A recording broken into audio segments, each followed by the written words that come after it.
पहले ही जेडीयू और टीडीपी को इस बात का डर सता रहा था कि अगर स्पीकर अपना नहीं हुआ तो भारतीय जनता पार्टी खेला कर सकती है।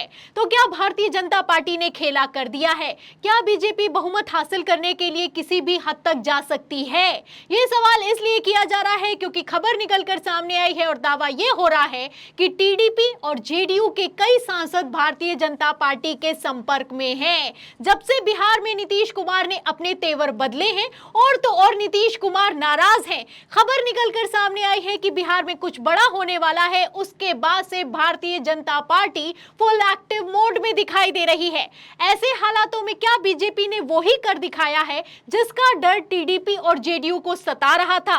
तो फिलहाल स्पीकर को लेकर कैसे भारतीय जनता पार्टी ने पेच फंसा दिया है और किस तरीके से बीजेपी और टीडीपी के सांसदों को लेकर क्या दावा किया जा रहा है, आपको खबर दिखाएंगे। लेकिन उसके पहले बिग ब्रेकिंग दिखाते हैं जो कि सोशल मीडिया पर लगातार शेयर की जा रही हैं। सबसे पहले आप एक खबर देखिए जो कि निकलकर सामने आई, उसके बाद बवाल मच गया।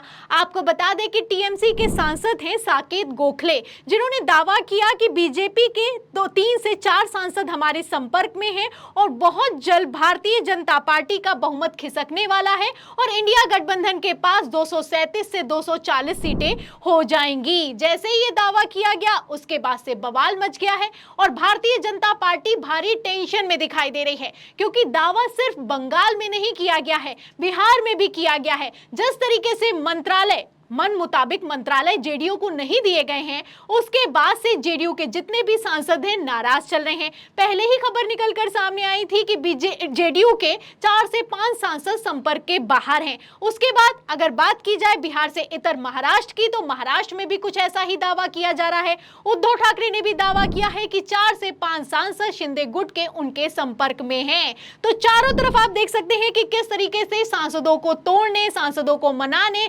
सांसदों को पार्टी में शामिल करने का खेल चल रहा है। और इन सब के बीच आज एक बड़ी खबर निकलकर सामने आई। जब कल नीतीश कुमार चंद्रबाबू नायडू के शपथ ग्रहण समारोह में शामिल नहीं हुए, उसके बाद खबर निकलकर सामने आई है और सोशल मीडिया पर दावा किया जा रहा है कि जेडीयू और टीडीपी के कई सांसद भारतीय जनता पार्टी के संपर्क में हैं। तो बीजेपी, टीडीपी और जेडीयू के सांसद तोड़ने की कोशिश कर रही है और इसी का डर नायडू और नीतीश को था, इसीलिए ये लोग स्पीकर पद मांग रहे थे। अब स्पीकर पद को लेकर आप जानते हैं कि किस तरीके से पेच फंसा दिया गया है। फिलहाल बीजेपी और टीडीपी के सांसद संपर्क में हैं या फिर कि नहीं है भारतीय जनता पार्टी के, इसको लेकर हम किसी तरह की पुष्टि नहीं कर सकते हैं। लेकिन हाँ, इस बात को लेकर पुष्टि जरूर कर सकते हैं कि स्पीकर को लेकर भारतीय जनता पार्टी तैयार नहीं है। एक तरफ टीडीपी मांग रही है कि स्पीकर पद हमें दे दिया जाए, वहीं दूसरी तरफ जेडीयू कह रही है कि स्पीकर पद हमें दे दिया जाए, लेकिन भारतीय जनता पार्टी स्पीकर पद देना नहीं चाहती है। अब ऐसे में सवाल खड़ा होता है कि बीजेपी अगर इतनी ही ईमानदार है, अगर इस बार बीजेपी की नहीं बल्कि एनडीए की सरकार है, तो स्पीकर पद किसी के पास भी चला जाए उससे क्या ही फर्क पड़ता है?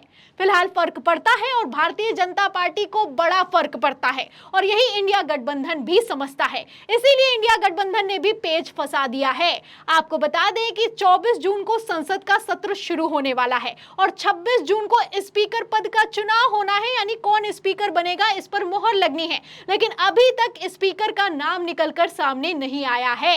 ऐसे हालातों में इंडिया गठबंधन खेल कर सकता है क्योंकि इस बार भारतीय जनता पार्टी के पास बहुमत है नहीं और इंडिया गठबंधन के पास 237 सीटें हैं। अगर ऐसे हालातों में सदन में स्पीकर पद को लेकर पेच फंस गया और जेडीयू और टीडीपी इंडिया गठबंधन के साथ चले गए तो सदन में क्या होने वाला है आप अंदाजा लगा सकते हैं। और वैसे भी इंडिया गठबंधन ने पहले ही कह दिया है कि अगर स्पीकर पद भारतीय जनता पार्टी के पास चला गया इस बार, तो ये सबसे खतरनाक स्थिति होने वाली है।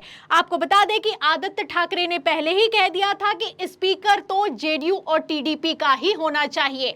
और तो और आम आदमी पार्टी के सांसद संजय सिंह ने तो यहां तक कह दिया है कि अगर स्पीकर भारतीय जनता पार्टी का बन गया तो ये 2024 लोकसभा चुनाव की सबसे खतरनाक स्थिति होगी। और तो और संजय सिंह ने 3 खतरे तक बता दिए हैं कि क्या बड़े खतरे खड़े हो सकते हैं। तो संजय सिंह ने क्या कहा है, एक एक बयान को ध्यान से सुनेगा। देखिए खबर हिंदुस्तान की, इसमें लिखा है कि बीजेपी का स्पीकर बन गया तो आपको 3 बातों का डर है, जेडीयू टीडीपी को किया है सावधान। तो 3 बातें वो कौन संजन सिंह हैं जिसका डर सता रहा है, फिर चाहे वो जेडीयू हो, टीडीपी हो या फिर कि इंडिया गठबंधन हो। सुनिए, देखिए खबर में लिखा हुआ है अंदर की संजय सिंह का कहना है कि गलती से यदि भाजपा का स्पीकर बन गया तो उसके 3 बड़े खतरे हैं। नंबर 1 खतरा, बाबा साहब भीमराव अंबेडकर के लिखे संविधान की धज्जियां उड़ाई जाएंगी, क्योंकि आप जानते हैं कि महाराष्ट्र में किस तरीके से तख्ता पलट कर दिया गया। ऐसे हालातों में स्पीकर पद अपने आप में बहुत महत्वपूर्ण होता है। आगे सुनिए, इसमें लिखा है कि दूसरा खतरा है कि एनडीए के घटक दलों TDP, JDU, RLD, Chirag Paswan, पवन कल्याण की पार्टियों को तोड़कर भाजपा के साथ मिलाया जाएगा। तो मिलाया जाएगा, जहां दावा किया जा रहा है, वहीं दूसरी तरफ अब तो सूत्रों के हवाले से खबरें भी निकलकर सामने आने लगी हैं कि टीडीपी और जेडीयू के जो सांसद हैं वो भारतीय जनता पार्टी के संपर्क में हैं। तो पहले ही ऐसा हाल है तो बाद में क्या होगा आप समझ सकते हैं। और तीसरा सबसे अहम खतरा यह है कि कोई मनमाना कोई भी बिल ले आएंगे जो कि मनमाना होगा और उसे कोई सांसद आवाज उठाएगा तो मार्शल से उसे बाहर फिकवा दिया जाएगा। तो बिल लेकर आएंगे और बिल पर बहस नहीं करवाएंगे और सांसद को बाहर फिकवा दिया जाएगा। तो इस पर संजय सिंह ने सचेत कर दिया है। और वैसे भी जो मोदी सरकार 150 सांसदों को सस्पेंड कर सकती है वो भी एक साथ, वो कुछ भी कर सकती है। भारतीय संसदीय इतिहास में 150 सांसद पहली बार मोदी जी की सरकार ने निलंबित किया था। और यह कहने की बात होती है कि यह तो लोकसभा अध्यक्ष का फैसला है, यह तो राज्यसभा के अध्यक्ष का फैसला है। निलंबन का प्रस्ताव सरकार लेके आती है, संसदीय कार्य मंत्री निलंबन का प्रस्ताव रखते हैं और सांसदों को निलंबित करके बाहर किया जाता है। और कम से कम एक विषय में मेरी सलाह जरूर माननी चाहिए सांसदों को, क्योंकि सबसे ज्यादा भुक्तभोगी निलंबन की कार्रवाइयों का और मार्शल के द्वारा बाहर फेंके जाने की कार्रवाइयों का मैं रहा हूं। यह संसदीय परंपराओं के हित में है कि स्पीकर टीडीपी का होना चाहिए, और अगर बीजेपी उस पर समर्थन नहीं करती तो इंडिया के घटक दलों को निश्चित रूप से इसके बारे में विचार करना चाहिए। बीजेपी के समर्थन के बगैर अगर टीडीपी अपना स्पीकर का उम्मीदवार मैदान में उतारती है तो इंडिया के घटक दलों की और इंडिया गठबंधन की बहुत महत्वपूर्ण भूमिका होगी, कांग्रेस से लेकर सारे दलों की। तो आप देख सकते हैं कि किस तरीके से संजय सिंह ने साफ कर दिया है कि स्पीकर पद अपने आप में बहुत महत्वपूर्ण होता है। और तो और इंडिया गठबंधन ने यह भी समर्थन दे दिया है कि जेडीयू और टीडीपी से स्पीकर होना चाहिए, इसका हम सपोर्ट करते हैं। ऐसे हालातों में इंडिया गठबंधन तो सपोर्ट कर रहा है, लेकिन एनडीए के घटक दल ही सपोर्ट करने के लिए तैयार नहीं है, यानी कि भारतीय जनता पार्टी ही मानने के लिए तैयार नहीं है। और भारतीय जनता पार्टी ने स्पीकर पद को लेकर पेच फंसा दिया है। आपको बता दें कि नाम निकलकर सामने आया है आंध्र प्रदेश की महासचिव, और उसी के साथ ये वुमेन विंग की अध्यक्ष भी हैं भारतीय जनता पार्टी की, डी पुरेंदेश्वरी। इनको लेकर दावा किया जा रहा है कि इनको स्पीकर बनाया जा सकता है। तो ऐसे हालातों में भारतीय जनता पार्टी ने बड़ा खेल किया है।